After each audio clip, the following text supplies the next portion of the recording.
Somewhere right now, somebody you never met is making a judgment about you. And they're not reading your resume. They're not listening to your story. They're scrolling through every loud, angry 2 a.m. thing you ever posted and forgot about. And here's the part that should bother you. They've already made up their mind. And you'll never even know it happened. Nobody, and I mean nobody, ever lost a job, a relationship, or a future because they kept their mouth shut online. But men lose all three every single day because they couldn't. The internet is a permanent background check. You wrote it, you hit post, you handed it over. So the real question isn't whether they're watching, it's whether you're handing them the rope or holding it yourself.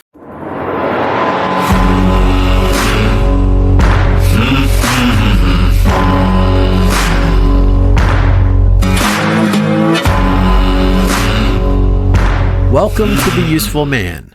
You're going to hear a lot of people tell you how life works.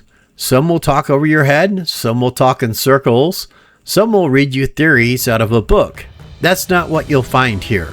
Life doesn't play fair. I know that from living it. If you're watching this because you're searching for answers, I've been there. I know what it feels like when life beats on you and nobody seems to have a straight answer. I'm here to share what I learned, what it cost me, and how I turned it around. I can point you in the right direction, but you're the one who has to do the work. Nobody can fight your fight for you. But if you're willing to put some skin in the game and do the actual work, I've got your back. Let's start fixing what needs fixing. Let's get to work. I don't have a single person on any of my social media accounts that I've never met in real life. Not one. And every time I tell people that, they look at me like I've lost my mind. Maybe I have, but I think social media is one of the few places in history where people voluntarily hand strangers the keys to their self-esteem and then wonder why they're miserable. The people you watch become the voice in your head. The things that you reward eventually reward you back. And whether you realize it or not, you're building a karma algorithm every single day. Now, before anybody starts typing an angry comment about how I hate technology, let me save you the effort. I don't. I use the internet every day. The internet is a tool. The problem is that most people treat it like a neighborhood when it's really more like a circus. You've got your ringmaster telling everybody what they should be paying attention to. You've got your clowns. You got the sideshows. You got the snake oil salesman. And somehow, everybody under the tent is convinced they're the only sane person there. Most people think they're choosing what influences them. Sometimes that's true. Sometimes they're just wandering through the circus, collecting opinions like free samples at a grocery store and wondering why their head feels crowded. Here's what I've learned the hard way. On MySpace, I was younger, dumber, more emotional, and I absolutely got caught up in the nonsense. Fake people, fake relationships, fake attention. Eventually, I got exhausted by all of it and I walked away from social media completely. And honestly, after the weird adjustment period, my life got quieter, simpler, and better. No dopamine addiction, no checking likes every 5 minutes, no emotional roller coaster tied to notifications. I was just living life again. And you realize pretty quickly how peaceful life gets when you stop performing for strangers. And here's what I regret.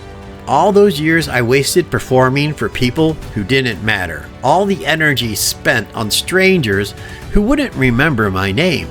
All the peace I could have had if I just set a boundary from the start. So when I came back to social media, I came back with rules. And these rules changed everything. Here's my rule. Every name on my friends list is somebody I have shaken hands with, I've sat across from, worked beside, or shared a meal with. That's it. When I say family, I mean actual family. Blood relatives, in-laws, cousins, people I grew up with. When I say friends, I mean real friends, not coworkers, not random people from high school you haven't spoken to in 27 years. I mean people who are actually part of your life. We've had beers together, we've played darts, we went fishing, shot pool. You've been over to my house. I've been to yours. That's a friend. Now, I've had real conversations with people at work about this. When somebody asks me, why didn't you add them on Facebook? I tell them straight up, yeah, I saw your request. I ignored it. Then I explained. I said, listen, man, I like you.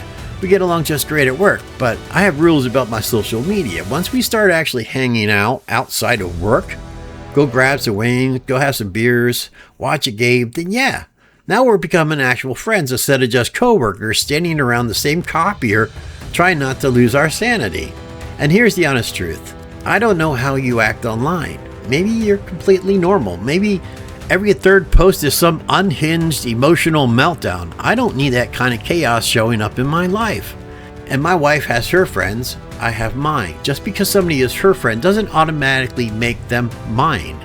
It keeps things simple. It keeps things clean. And here's another rule that surprises people. I turn every social media notification off on my phone. All of them. I don't need my pocket vibrating every 6 minutes because somebody I haven't spoken to since 2009 had pancakes at Denny's. That's noise. And noise wears your brain out over time.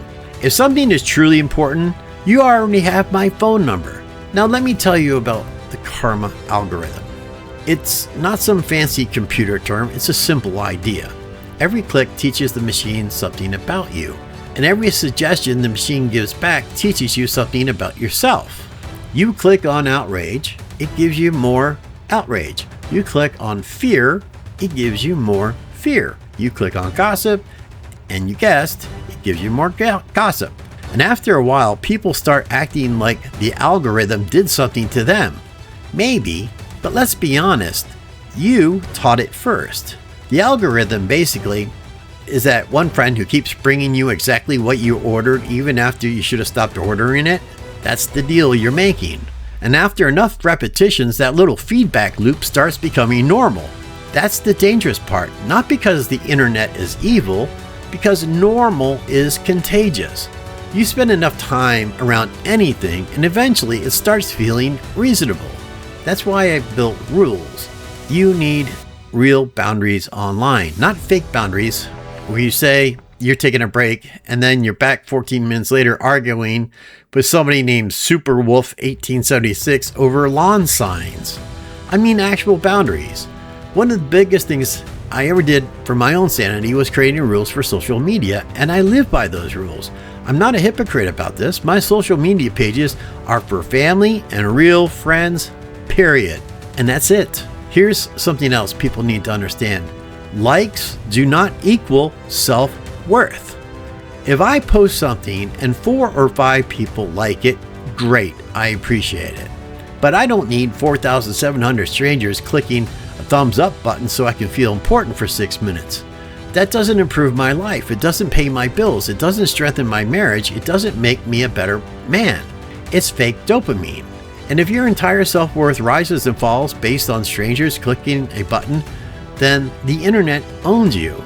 Now, granted, on YouTube, those likes actually help creators like me battle the algorithm. Creators like me, so I'll gladly accept, and I do need your likes on these videos on YouTube.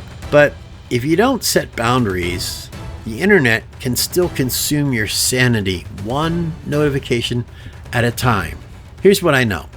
The people around you start shaping what you think is normal. And if you're not careful, you'll wake up one day living by rules you never consciously agreed to.